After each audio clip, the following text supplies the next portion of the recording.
Welcome to Chapter 2. In this chapter, we'll be reviewing your childhood and adolescence. So, why do you think we're studying childhood development in this class? What does this topic have to do with personal growth or social awareness or anything like that? Well, the answer is that in order to really get a good understanding of our personality and why our personality is the way it is, we have to kind of look back at our childhood experiences because they have a profound impact on both our present behavior and our future behavior. And we can't really grow unless we know what we are, right? That's the paradoxical theory of change that we talked about in chapter 1. So this chapter looks at a bunch of different theories in psychology about how we develop our personality. And the theories don't all agree with each other. Many of the psychologists that came up with the theories profoundly disagree with one another. So, of course, you don't have to agree with all of the theories, or even if there's one theory that you're leaning towards agreeing with, you don't have to agree with all parts of that theory because very few people line up 100% with each theory.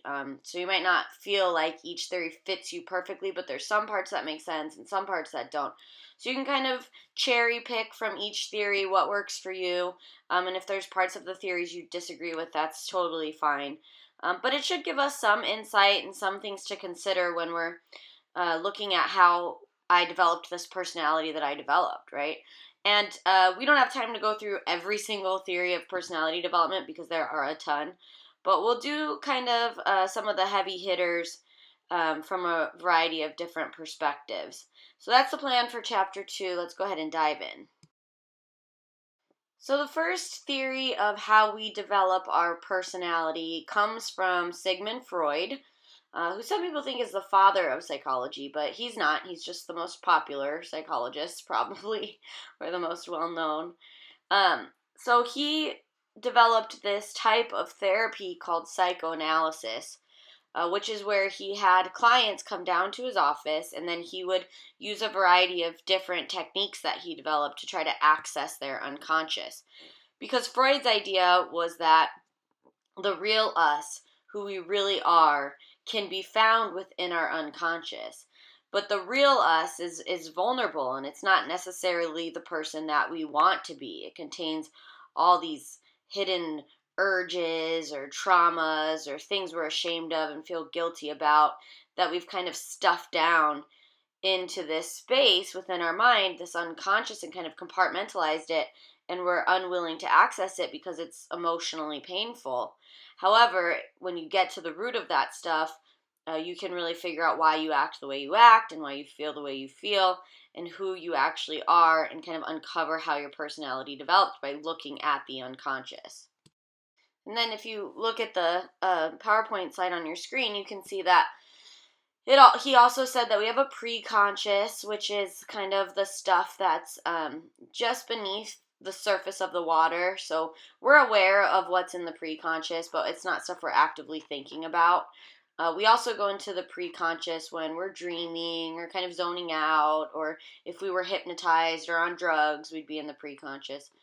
But most of what we reveal to ourselves and show to the world is the stuff that exists in the conscious. So Freud had this very famous iceberg analogy that you're looking at, and as you can see, the unconscious is deep, deep, deep down in the water below the surface, and then the conscious is the tip of the iceberg that sticks out, that's visible to yourself and others. So that's what most people are aware of within themselves, and then kind of the self-awareness that we're trying to access, if you are going with Freud's theory, would be the stuff in the unconscious. And so Freud said we also have three parts to our personalities. We all have an id, which is this demanding part of our personality that's kind of like a baby. It wants what it wants when it wants it. It's not at all concerned with consequences. It is only concerned about reducing tension or discomfort and increasing pleasure. So it just wants whatever it wants regardless of the outcome. So for example, if you're angry, the id says just punch that person in the face, and doesn't at all think about, how that's illegal or how that's going to hurt that person or anything. And then the superego is the polar opposite of the id. It's the part of us that wants to be perceived as perfect and kind and angelic and doesn't want to take risks, doesn't want to take chances, wants to be very buttoned up and conservative. But then the ego is kind of the part of us that balances the super ego and the id, and it kind of is like the central executor in that sometimes it says, okay, id, you can have what you want, and then sometimes it says to the super ego, okay, now it's your turn to take over, and it kind of balances between the two. So um, the personality that we kind of portray can mostly be seen in the ego. The majority of the time is what we're kind of presenting to the world. But as you can see from this iceberg analogy, the ego really doesn't exist much in the unconscious. It's kind of more on the surface. And so, to that regard, the idea is that the ego is not our true selves. That's not who we actually are. That's just who we're presenting to the world. And in ways, we use the ego to lie to ourselves about who we are, according to Freud. So the ego is trying to take care of us. It's trying to protect us from the vulnerable stuff in the unconscious or looking bad to other people. But in a way, it's also preventing us from getting to know who we really are and being our authentic selves. So the next theory that we're going to talk about of personality development is the self in context approach. So the self in context approach is basically taking into account context and how the society in which we live, the culture in which we live, our socioeconomic status, like if we come from a family that is lower class, middle class, upper class, our gender, whether we're female and male, our ethnicity, if we have a disability or not, all of these different things ultimately work together to shape our personality. So while Freud just kind of looked at the unconscious and its role in shaping our personality, the self and context approach says that these contextual factors play an important role in our ability to form a clear sense of identity and in our ability to be able to connect with other people. So it really emphasizes the importance of the environment throughout the individual's life cycle and how the environment really shapes the way that we develop as people and shapes our identity and how we interact with others. And it comes from what's called the systemic perspective. So the self and context approach is kind of under the umbrella of the systemic perspective. And the systemic perspective is in the same vein. So it's just how we develop can really best be understood through learning about our role and our place in our family of origin. So it's looking kind of closer at your family and the family's role and how you develop and your role within that family.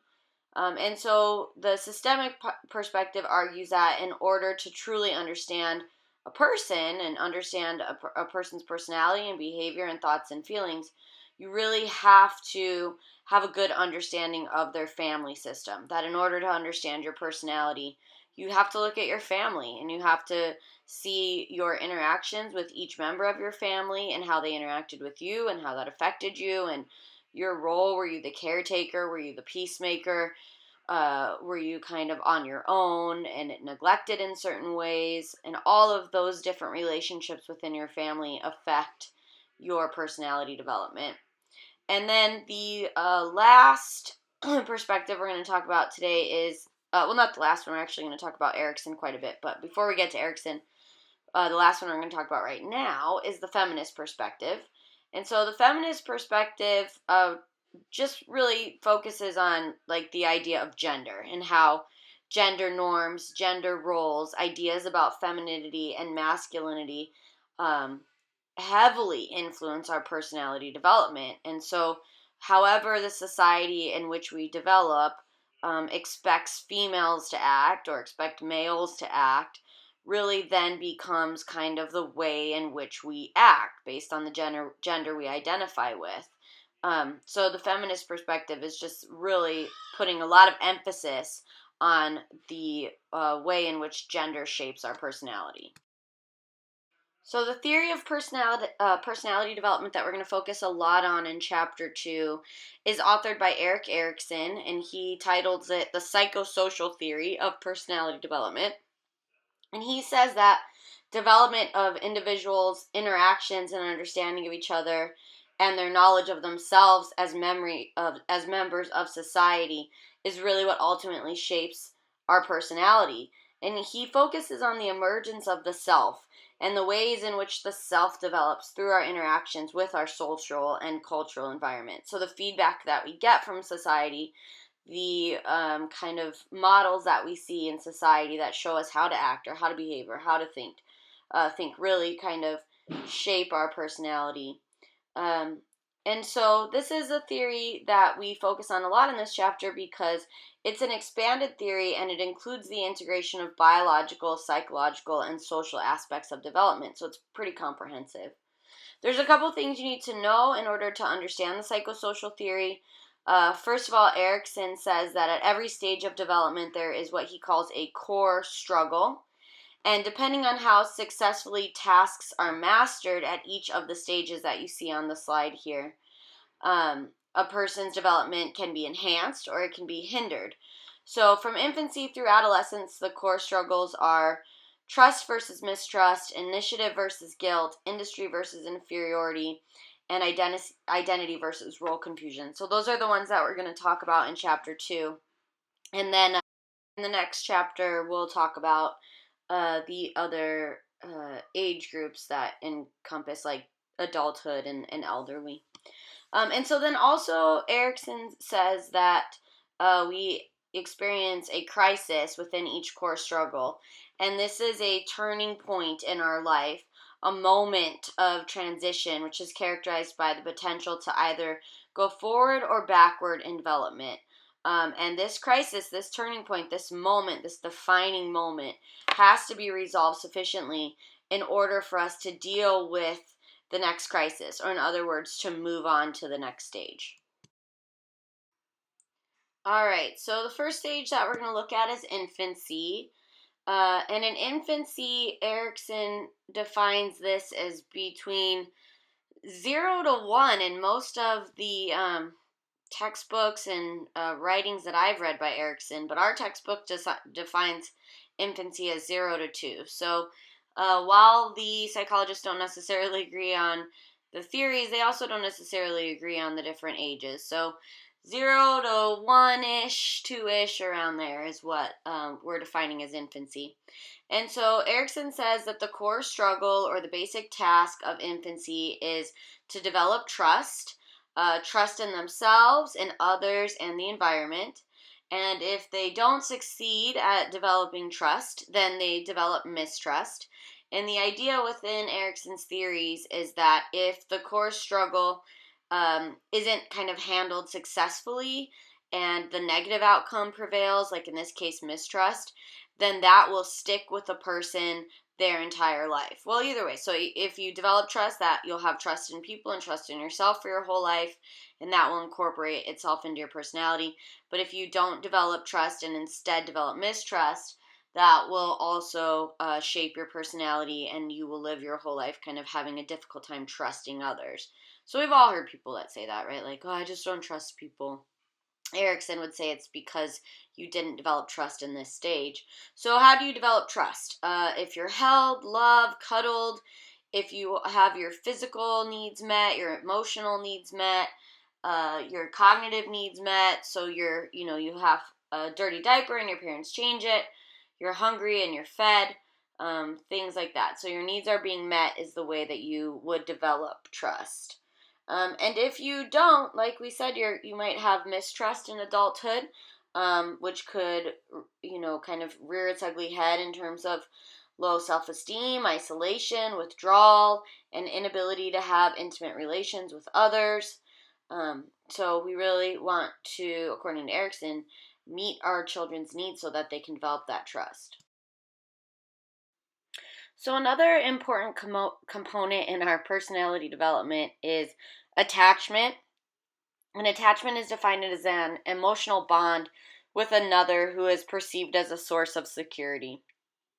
And so generally this is how attached an infant is to their caregiver, whether it be their parent or their grandparent or whoever their kind of primary caregiver is.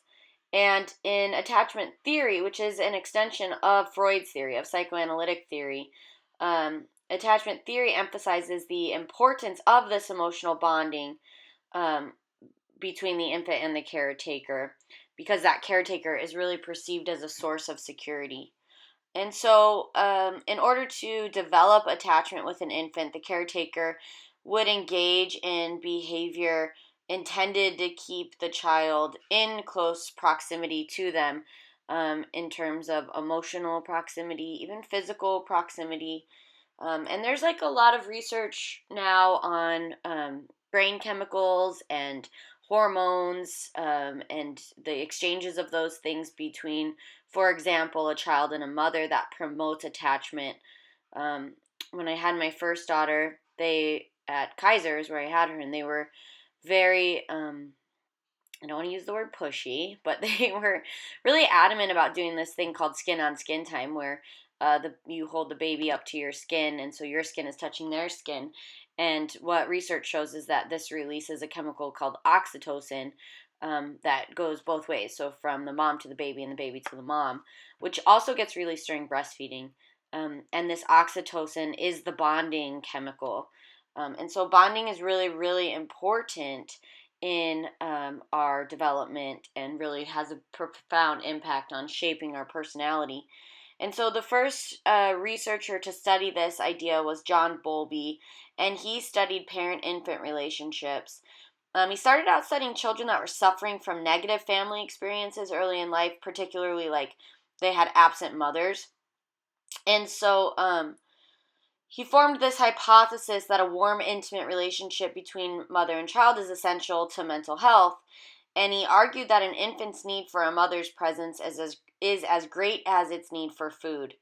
And he argued that the absence of the mother can generate a sense of loss and anger in the child that will stick with them their whole life and be a big part of their personality. Bowlby does say that the principal attachment, though, can be with someone other than the natural mother, that they need someone to attach to. And so then after Bowlby, one of his students kind of continued on with his work, and her name was Mary Ainsworth. She did a very famous experiment called the Strange Situation, which we'll go ahead and watch now. Studying attachment is not straightforward. One way is to observe the children in the home setting relating to mother, father, or other children. But can the essential elements of home life be translated into a standard laboratory setting for controlled scientific study? After conducting extensive observations of parents and children at home, a student of Bowlby's, Mary Ainsworth, devised such a procedure, called the Strange Situation, which places the child under some stress. It has become the most widely used, standardized way to assess the quality of a child's attachment to their caregiver. Here the researchers are recording how 14-month-old Lisa responds in this attractive but unfamiliar setting. How will she react to a stranger? What will happen when her mother leaves the room? And when she returns? It's Lisa's behavior when her mother returns, what psychologists call the reunion, that they are particularly interested in. Most importantly is to look for the type of balance that a child strikes between an attachment need and, on the other hand, to explore the play material.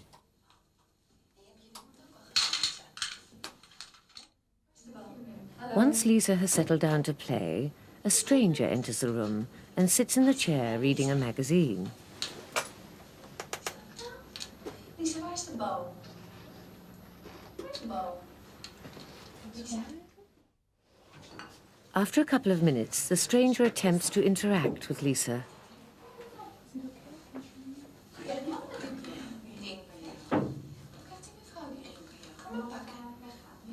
Soon after, Lisbeth gets a cue to leave the room.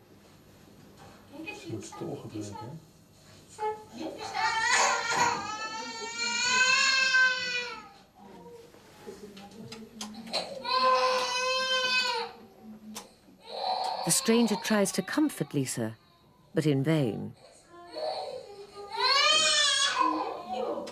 Lisbeth comes back into the room and the camera records how Lisa reacts.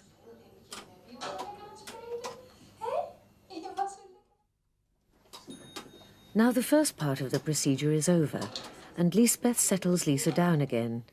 The stranger leaves them alone together.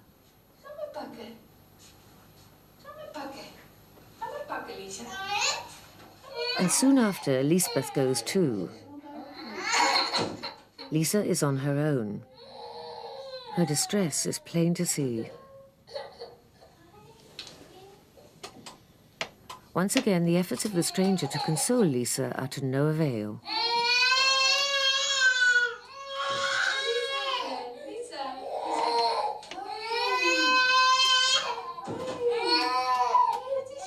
But Lisbeth manages to calm her almost at once, and shortly afterwards the observation ends. Lisa showed outward signs of what's called secure attachment. Can these signs give us an idea of what's going on inside the child's mind? John Bowlby used the idea of an internal working model to describe this. Howard Steele, another attachment researcher, explains what this means. Some people express the internal working model in the following terms, that the child who behaves securely, if you like, in the strained situation, has a model of the parent as available and loving, and a complementary model of the self as worthy of that love. When data from a number of strange situations are coded and analysed, secure attachments are usually found in about 60% of the cases. Seem to be quite nice. Another child, 1-year-old Eva, clearly behaves differently from Lisa during this first part of the procedure, after she's been left alone for a short time. She's first glancing at the mother, and then glancing again at the mother. You would expect now that she would seek proximity, a little bit distracted by the stranger.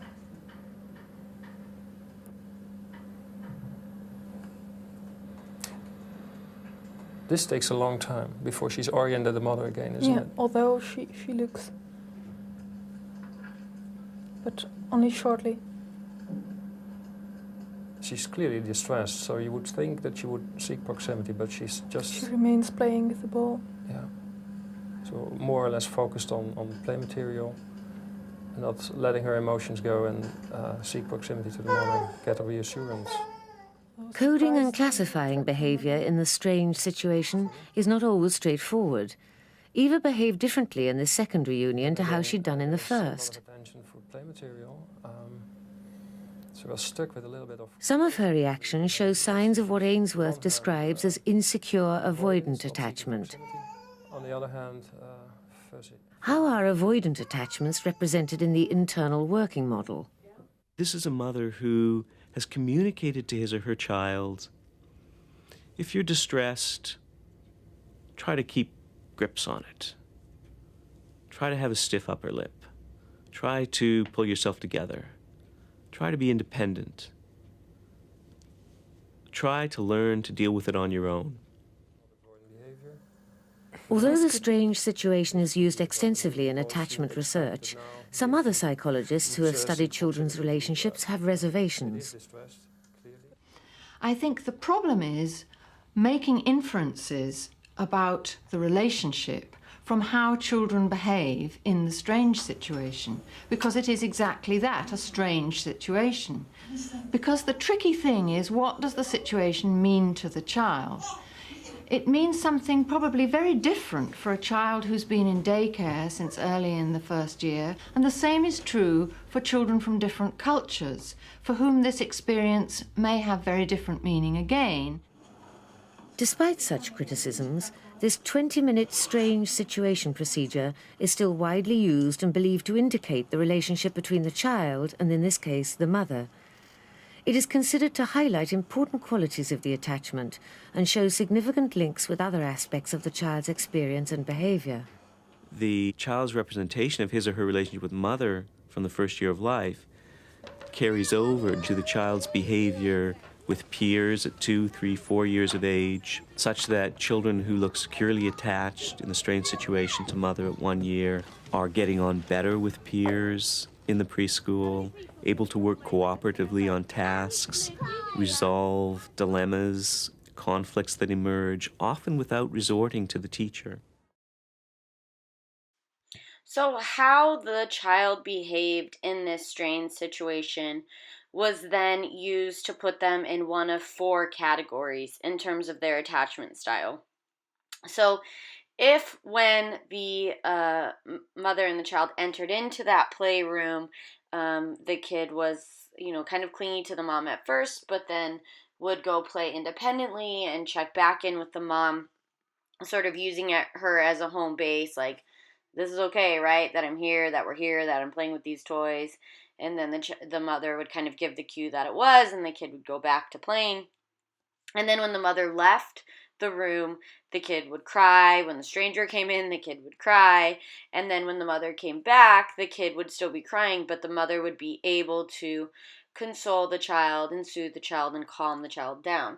And so that's what we consider a secure attachment, which is really the best type of attachment in that we see the best mental health outcomes and behavior outcomes out of those kids when they become adults.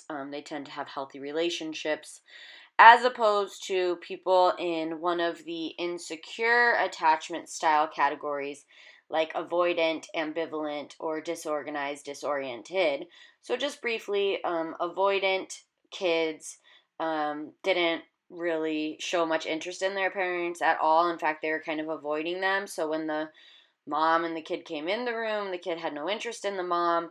When the mom left, the kid really didn't care that the mom left. When the mom came back, the kid really didn't care.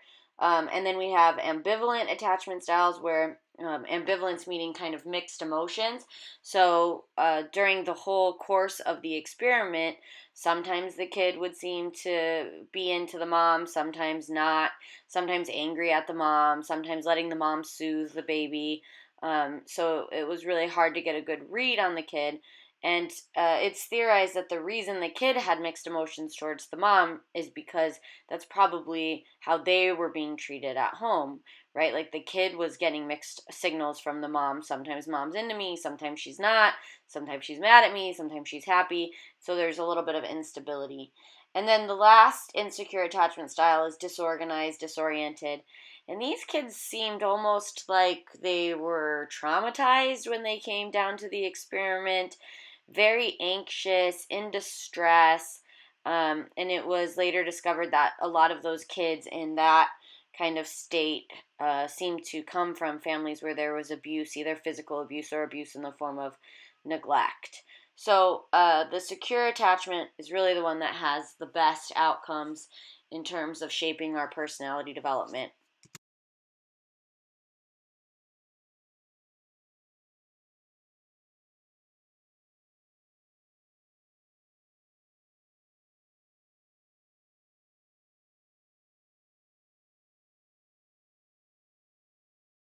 Okay, so for our first lecture activity for Chapter 2, what I would like you to do is, as always, open a Word document or something equitable, and then go ahead and label that document Chapter 2, and this is lecture activity number 1. And for this lecture activity, what I would like for you to do is tell me what type of attachment style you think you would fall into had you have done the strange situation experiment as a baby, or based on memories that you have of growing up. What do you think your attachment with your primary caregiver was? Was it secure, avoidant, ambivalent, disorganized, or disoriented? So then after you tell me that, so you just need to give me a one-word answer: secure, avoidant, ambivalent, or disorganized, disoriented. Then tell me why you think that. Why do you think you had secure? Is there a specific memory that you have? Was there an overall day-to-day kind of vibe that you had, or just throughout your life what you experienced demonstrated collectively one of these attachment styles? So just give me 2 sentences or more on why you think that you would fall in the attachment style category that you chose for lecture activity 1.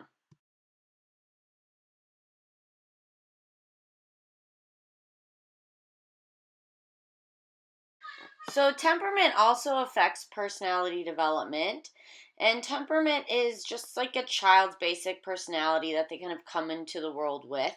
It technically refers to constitutionally based individual differences in emotional behavior, motor skills, attentional reactivity, so what they pay attention to and react to, and then self regulation, like how well they control their temper tantrums and their emotions and their body movements and all of those kind of things. So it's really a child's patterns of behavior, a child's unique emotional makeup, their nature, and it's one of the most important dynamics in the parent-child relationship, because the temperament of the child is going to affect the mood of the caregiver, and vice versa.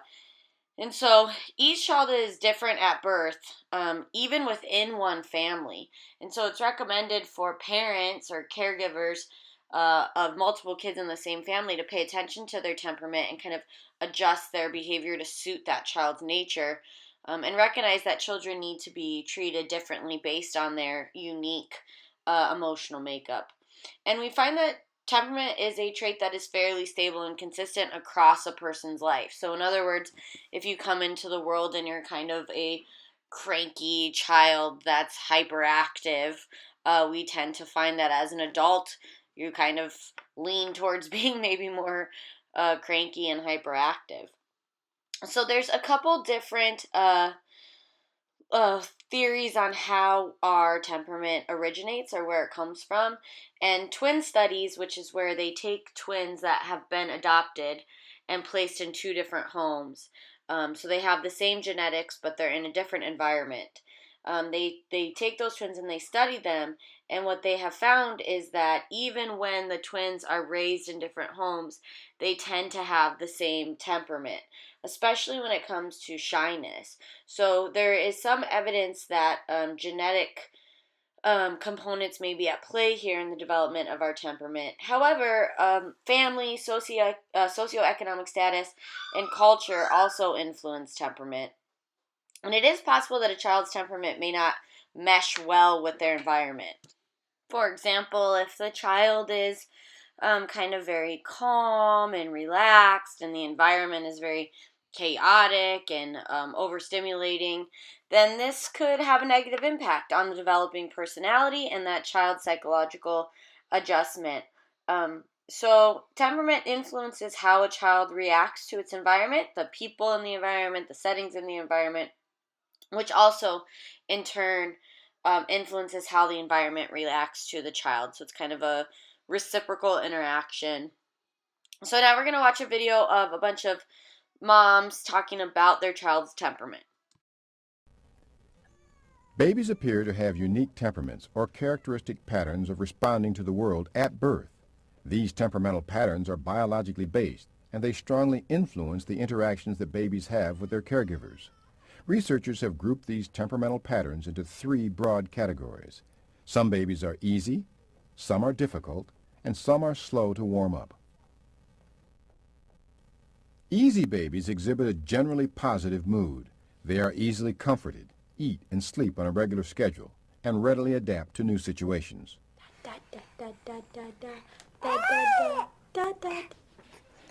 This is Abby. She is 4 months old, and she eats every 2.5 to 3 hours. She is basically a really happy child. She sits in the summer seat, our exerciser, and our swing. She basically enjoys all of our activities here. She sleeps about 3 to 4 times a day, depending on when she comes in the morning. Basically, she is happy. She's a good child, and she enjoys being at school. Difficult babies are more negative in mood, and they do not tolerate discomfort, such as hunger, well at all. They are irregular in their eating and sleeping schedules, and can be very hard to comfort when upset. You think I can turn you over? Mm-hmm.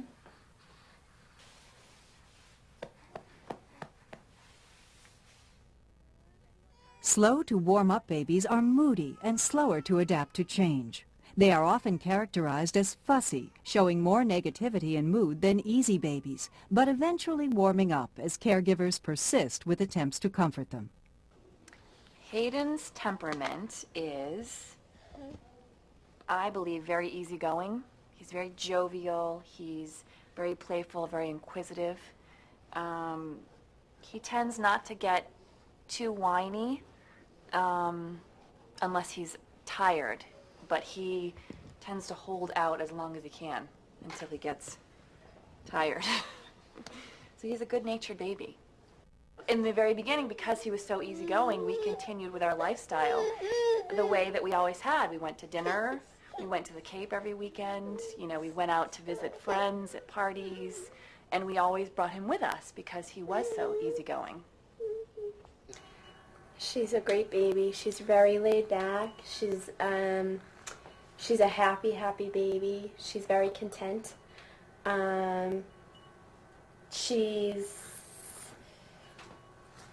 you know, all around, she's just she's a well-tempered baby. I've never had a problem with her, ever. You know, being just the typical fussiness. I mean, she's tired, cranky, needs a diaper change, that type of thing. Other than that, she's happy, plays. She's pretty independent, too. You know, you can leave her, do what you need to do, and she'll play by herself. Sleeps well? Yep, she goes to bed around 7 and sleeps till about 5:30. So she does really well. Napping during the day, 1 good nap a day, sometimes 1.5. You know, she'll take like an hour nap around 3 or 4. Babies with different temperaments require different types of parenting, and it is important to note that responsive parenting is predictive of long-term positive outcomes, regardless of temperament. So there are kind of 2 leading theories on different temperaments that children have. So the first theory comes from primarily these 2 guys named Thomas and Chess, but they really base their theory off of another psychologist named Birch. But what they said was that babies could be categorized into one of 3 groups. So babies could be easy, and if babies are easy, then they're generally pretty happy, display positive moods and emotions. They have normal eating and sleeping patterns. They're really good at kind of adapting to their environment and dealing with new situations and experiences. And then conversely, there's difficult babies who tend to cry a lot. They are very fussy, very irritable, and they also tend to have irregular eating and sleeping patterns. And then there is the third category, which are called slow to warm up babies. And these babies have a kind of lower activity level. They're kind of very calm. They kind of keep to themselves. They almost withdraw from their environment a little bit, especially when they're put in new situations or put around new people. But with kind of seeing those people over and over again or those situations over again, eventually they warm up and show a level of comfort to that situation or to that. And then this is Mary Rothbart, and her ideas are kind of currently dominating discussions of temperament. And she also came up with 3 categories in which a child could be placed in based on their temperament. But her categories are kind of identified as being dimensions, so where you fall on sort of a scale, so to speak. So the first category is negative affectivity, or like a negative emotionality. And this is to what extent does a child demonstrate feelings of fear and sadness. So if they have a lot of fear and sadness, or they're frustrated or distressed easily, then they would be very high on this scale of negative affectivity. And that would kind of define their temperament. And then another one is extroversion surgency. So the second category, it ranges from a positive approach to other people to high intensity pleasure. So to what extent is the baby like extroverted and interested in other people? And when they are happy, are they like extremely happy? And so if the answer to those questions is yes, then they would demonstrate this surgency, extroversion type of temperament. And then the last one is called effortful control, and it refers to the kid's ability to self-regulate. So, do they have a good focus? Can they be attentive? Can they regulate their attention span, control it? And if so, it's kind of like they're kids that are maybe in their heads more. They use more cognition. They're kind of thinking a lot. They tend to be low intensity pleasure, like they don't really get excited very easily, but they're very cuddly and easy to soothe. So those are the three main categories that are kind of leading the way in research on temperament right now. So children that are kind of maybe growing up in homes where there is violence or trauma or stressful situations can be affected differently. And research is showing that there are some children who seem to have a temperament that involves resilience. And so when we're talking about resiliency, we're talking about the ability to adapt to trauma or other adverse events in one's life in a positive way. So, resilient children are children who sustain some type of physiological or psychological trauma, yet remain on a normal developmental path. And so maybe they come from a family with divorce or abuse or drugs or mental illness. And it's not that they're unscathed by things like abuse, but they seem to find effective tools to fend off the feelings of inferiority, helplessness, and isolation that a lot of people would then kind of carry with them into adulthood. Um, and so some of the characteristics that we see of resilient children is that they possess temperaments that elicit positive responses from those around them. Their eating and sleeping habits are regular. They respond positively when people approach them. They adapt to environments easily, and they're good at self-regulating or controlling their emotions and behavior. Many of the children that are resilient tend to have a special talent. You know, they're good at dance, sports, good with numbers or animals. And it's thought that these activities provide them the encouragement and the stability to stay positive even in these kind of rough situations. We also find that resilient children tend to be intelligent, at least intelligent enough to acquire good problem solving skills. And then they can use these skills to make the best of their kind of rough situation, which allows them to do well in school, which allows them to attract the attention of adults and peers, which oftentimes research shows then allows them to gain popularity and have high self-esteem. And usually these kids have some person in their life, one parent, a close friend, a teacher, an aunt, that really stands out or came to their rescue when they're struggling. Okay, so the next stage that we're going to look at in development is early childhood. It's kind of broken down into two parts here. The whole thing spans, early childhood spans from 2 to 6. So we have early childhood, which is from 1 to 3 year olds, which is what we're looking at here. And then we're going to look at preschool children, which still falls under early childhood, but that's going to be for 3 to 6. So that's going to be coming up. But for right now, we're going to look at 1 to 3 year olds. And so in this early childhood stage, Erickson says that the core struggle is developing a sense of autonomy, which is autonomy is defined as a self-governing state. And in this context, we mean it as developing independence and interdependence. So being able to connect to others and needing other people, but also being able to stand on your own 2 feet and be independent and play on your own and things like that. So it's finding a healthy balance between the two. And so really children in this stage are progressing from being taken care of by others to meeting some of their own physical needs. And children who fail to establish some control over themselves or fail to meet their own physical needs, especially when it comes to things like toilet training and emotions, they're children that are more likely to develop a sense of shame and doubt about their capabilities, which we'll see kind of be a marking of their personality that Erickson argues goes all the way through adulthood. As adults, then, Erickson argues that they are demanding and controlling and often in denial about their behavior or about kind of their negative personality traits. Also in early childhood, we have our preschool children between the ages of 3 to 6. And Erickson says that the core struggle here is initiative versus guilt.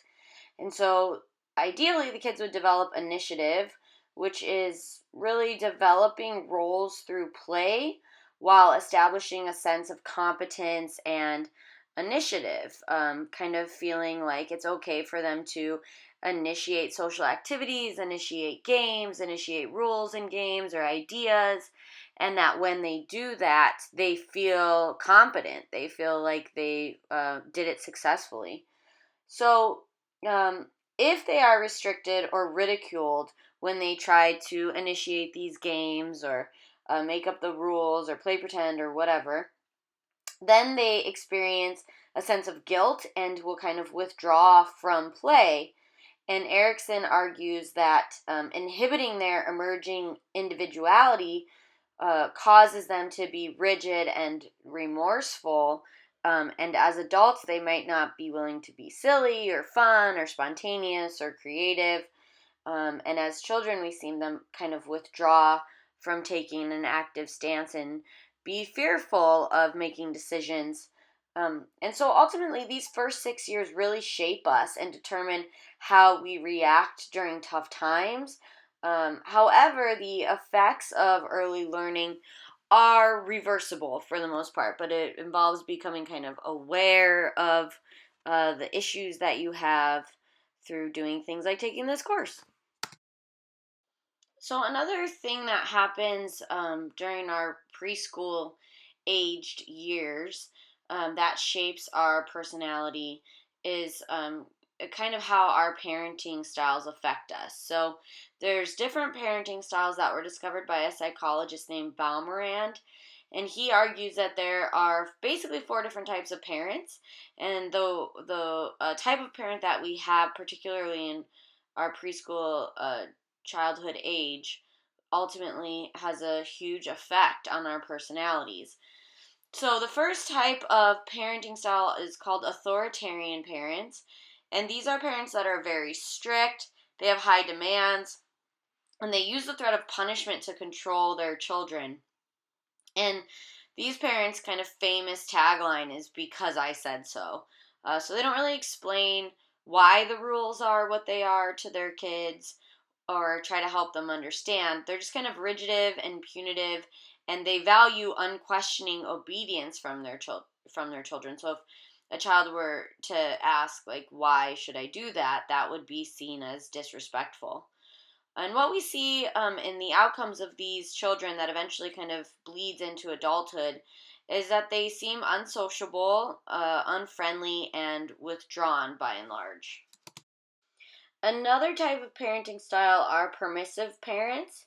And these parents tend to be indulgent, kind of giving in to the child's demands or requests all the time. They don't use the word no very often, or, it's not even about using the word no, but telling a child to stop or redirecting their behavior.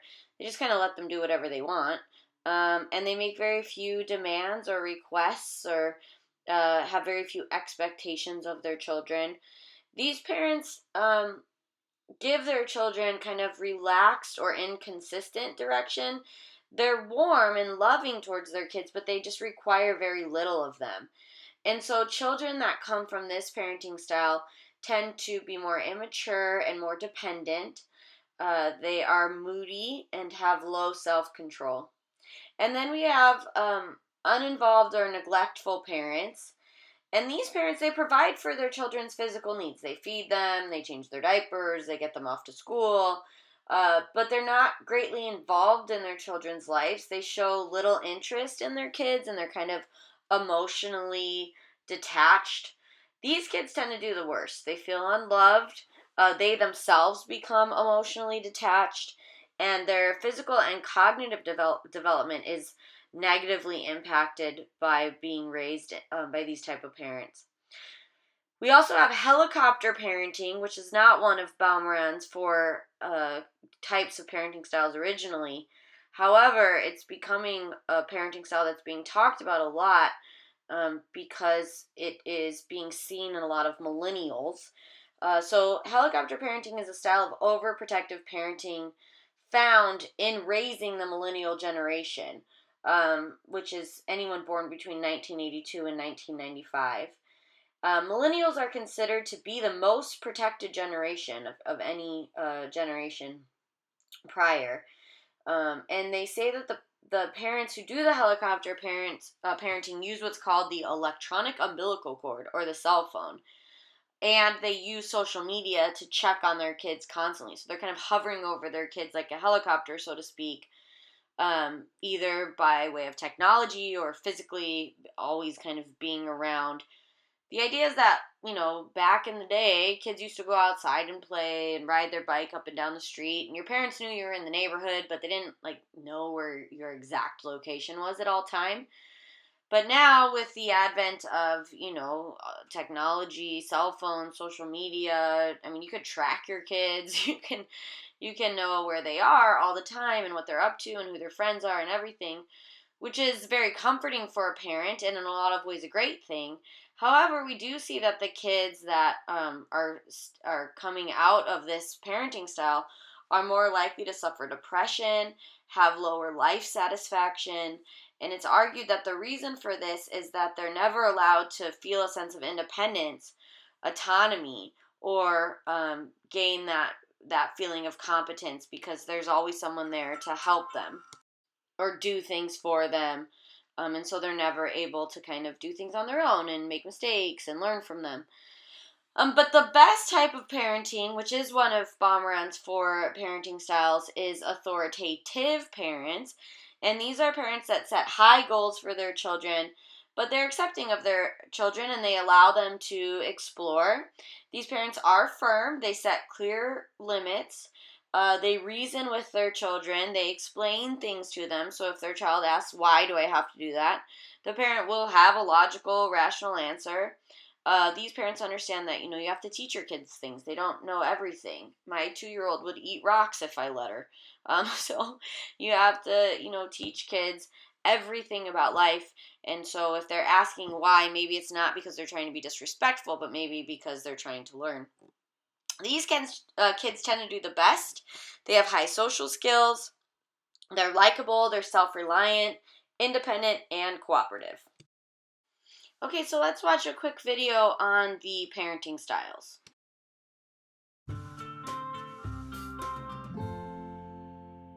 I'm Dr. Ari Brown, and I'm talking about style today.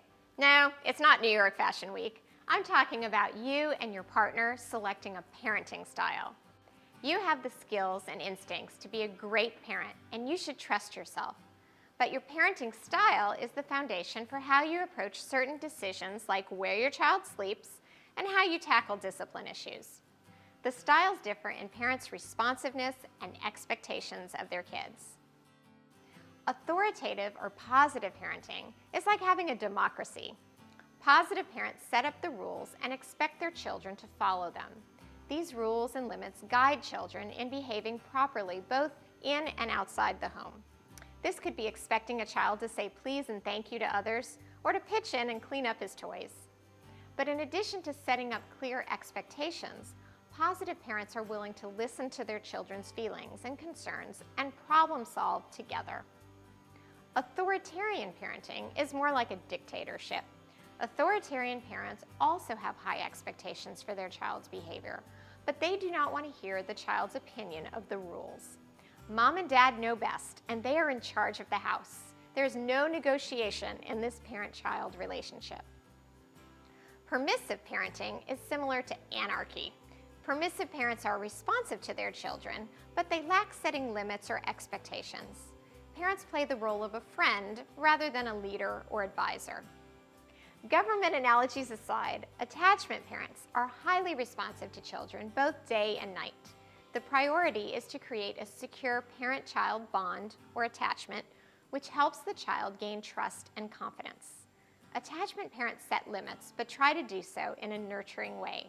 They believe in non-physical discipline. You and your partner should decide what works for your family, and don't worry what your friends, in-laws, or random bloggers think. Have a plan that you're both happy about, regardless of whether it's an actual parenting style. be flexible, and be sure to take a step back every now and then when it comes to your family life and your relationship with your kids. Okay, so for lecture activity 2 today, I'd like you to just add to that same document that you responded to lecture activity 1 on. And in this activity, I would like for you to tell me which type of parenting style you think you had growing up or have: authoritarian, permissive, authoritative, uninvolved, neglectful, or helicopter parents. And tell me why you think you have that, and then the effect you think that it's had on shaping your personality. So give me one word on which type of parenting you think you have, 2 sentences on why you believe that that's the type of parenting you had, and then 2 sentences on how it's affected you and shaping your personality. The next stage of development we're going to look at is middle childhood, which is from the ages of 6 to 12. And this is when children expand their knowledge and understanding of the physical and social worlds. They develop a sense of values, they learn new communication skills, and engage in social activities. And this all makes sense because they're spending more time with peers and friends than ever before, and their peer to adult ratio is greatly shifting towards spending more time with peers than with adults, and there being more peers around than adults, as now they're in school, and so there's obviously like one teacher for every 20 or 30 kids.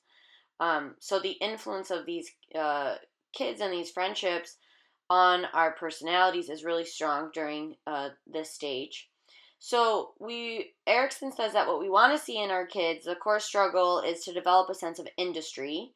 And so that's kind of, again, a feeling of competence, that you can set goals and attain those goals socially, but also in school, that if you, that you can read, you can write, you can calculate, you can do physical skills. So are you industrious at developing these skills? Are you able to develop these skills? And also, are you able to make friends and maintain friendships?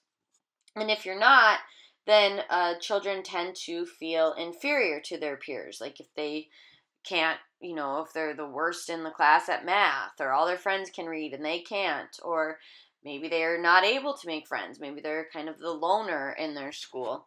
All of these things would then cause them to develop a sense of inferiority, um, which is really going to be marked by feelings of failure and inadequacy, feeling like everyone else is kind of superior to you, you're not good enough, and maybe a fear of trying new things because you are just afraid that you're going to fail. And so this is this inferiority complex that would stem from not developing a sense of industry in middle childhood, according to Erickson, would then kind of stick with us our whole lives into adulthood. In middle childhood, we're also developing our self-concept, which is a major tenet of our personality. And so our self-concept is our awareness of ourselves and who we see ourselves as being. So we start developing this in middle childhood, and it just kind of sticks with us our whole lives. So self-concept includes your view of your worth, values, possibilities, the way you see yourself in relation to others, the way you'd like to be, and the degree to which you accept yourself. So Erickson believed that the self-concept is based on feelings of competence, feelings of, can I achieve things, or am I usually a failure? And we know that self-concepts are influenced greatly by our school experiences, and in particular, our social interactions with our friends at school. People respond to the way that you tell them you are. So if your concept of yourself is that you are inadequate to some degree, you might act shy or insecure, so people will treat you that way. People will treat you like you're shy, and then this can kind of just reinforce this idea that you had about yourself. So it's kind of like, this cycle that is just a feedback loop. And developing your self-concept includes comparing your old self, your current self, and then how you think your future self will look. And it's really the image of yourself that develops from your interactions with your friends, but also other significant people in your life. Your parents, as you get older, your coworkers, your romantic partners. And so it's said that we have our real self, which is, your actual characteristics, traits, and abilities. And then we have our ideal self, which is the person that we would like to be or think that we should be. And some psychologists believe that the closer our real self and our ideal self match, the less anxiety that we have. And so this mismatch between our real self and our ideal self can come from a distorted view of our real self, not being self-aware, or an unattainable ideal self. When we ask kids in early childhood versus middle childhood to kind of define themselves, or when we ask them questions about their self-concept, it's interesting to see the difference because kids in early childhood kind of can't really do this fully yet. So they explain themselves in really interesting ways. And then in middle childhood, kids kind of explain themselves in terms of their relationship with others. So let's go ahead and watch a video of kids talking about themselves so we can get insight into their self-concepts. Children show changes in their self-concepts with age. Preschool children like Todd and Christopher are likely to describe themselves in terms of physical characteristics, possessions, and behaviors. I play in the dirt and I put cement and I make a building. My room has dinosaurs in it, the dinosaur room. Mine is a dinosaur room and my mom's is a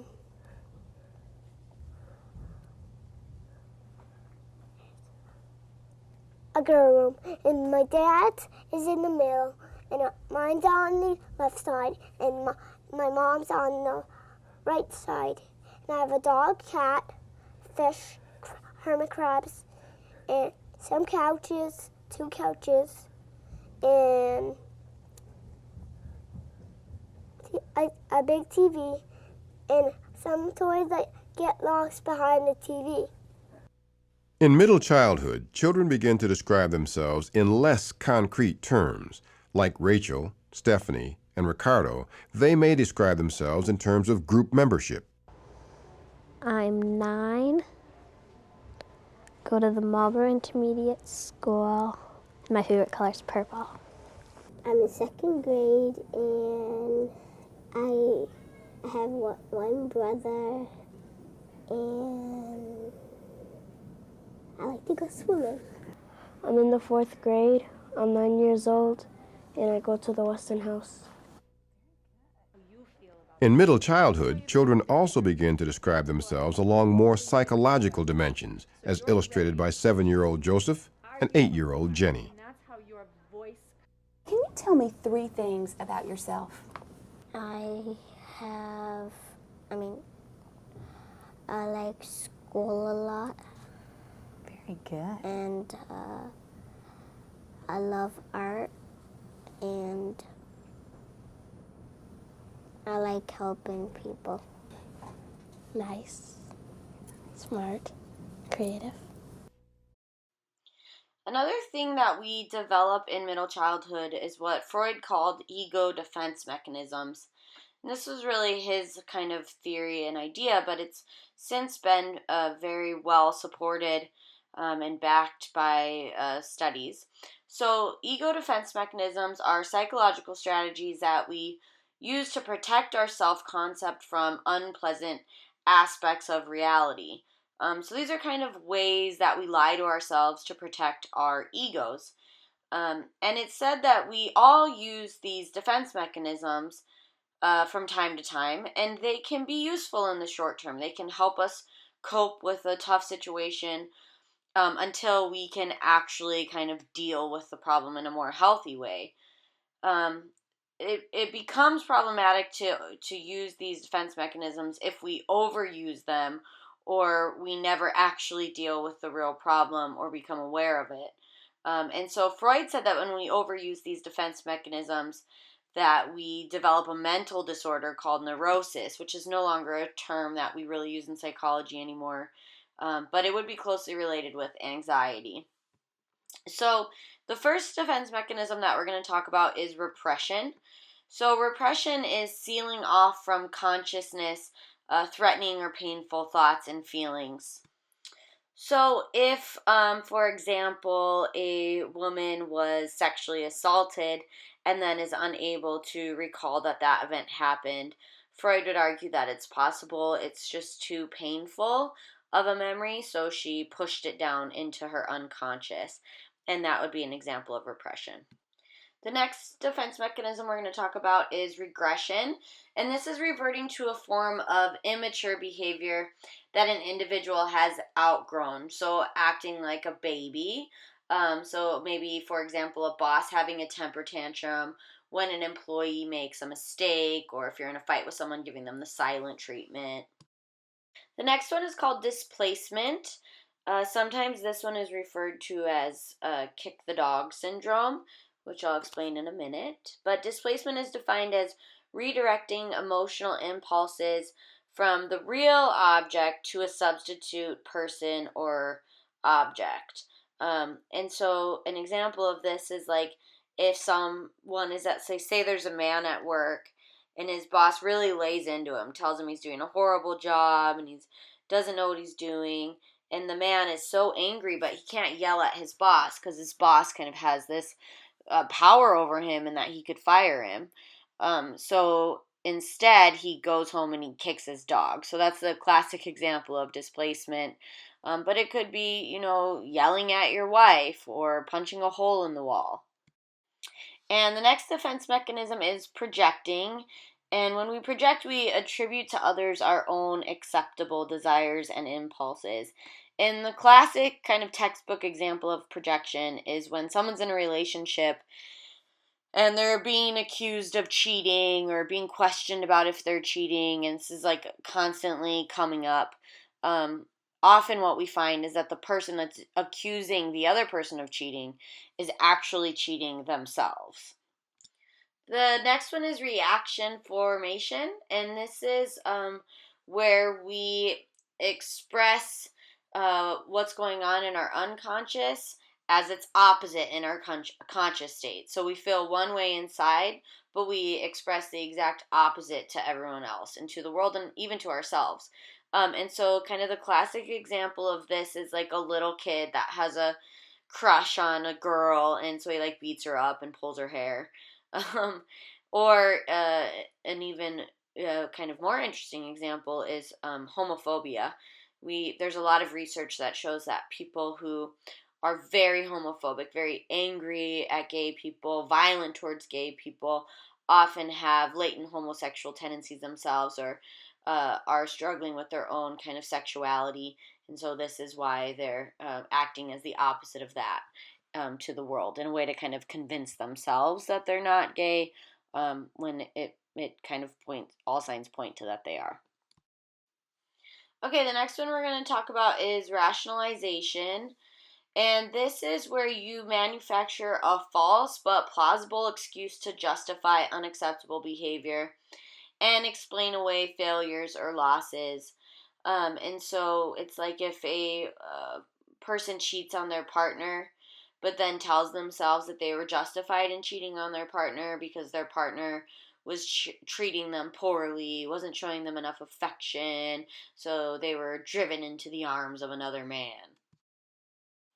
And the next one that we're going to talk about is denial.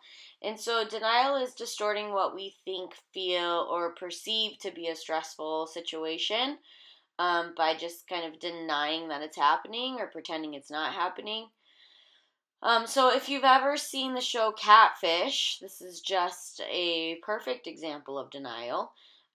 So there will be people on this show that are, I saw one episode where a guy believed that he was dating Katy Perry, even though there are like tons of signs that he's not dating Katy Perry. He still believed that he was. He even met the person that was pretending to be Katy Perry, and still said that he thought Katy Perry had sent this person to play a prank on him. But of course, he really was dating Katy Perry. So this is denial, refusing to accept or acknowledge something that is unpleasant or makes you upset or causes you anxiety. Another one is sublimation, and sublimation is diverting unwanted impulses into socially acceptable behaviors. For example, like a man with a lot of aggression might become a cop or a boxer, and so he has an outlet for his aggression that's seen as more acceptable within our society. So for lecture activity 3, I'd like you to just add to the same document where you responded to lecture activity 1 and 2. And for this activity, I would like for you to choose one of the defense mechanisms that you've seen yourself do, and tell me which one that is. So write down, repression or denial or whatever. And then give me an example of a time where you have used that defense mechanism. And so a minimum of 2 sentences. It might take more to get the situation across, maybe 3 or 4 or 5 sentences, but whatever's appropriate. So give me an example of one of the times you have used one of these defense mechanisms for lecture activity number 3. Okay, so now we are in adolescence, and just prior to adolescence, we actually enter a period called pubescence, and this is the ages of 11 to around 14. And this is a time that's really characterized by major physical, psychological, and sexual changes. Pubescence is really when we kind of go through puberty. And then adolescence, it's ages 13 to 20. And this is our central time to formulate a sense of personal identity, which is really the focus of our adolescence. So adolescence is marked by self-authorship, which is a process of defining oneself that really starts in adolescence and continues well into the 20s. Adolescence is also marked by self-efficacy, and this is learning to take control of your life, especially when you feel like your life is often out of control in adolescence. And then adolescence is also marked by self-sufficiency, and this is the ability to make decisions and assume personal responsibility for your choices and achieve a degree of financial independence so that you can, be sufficient on your own. Erickson said that the core struggle in adolescence was identity versus role confusion.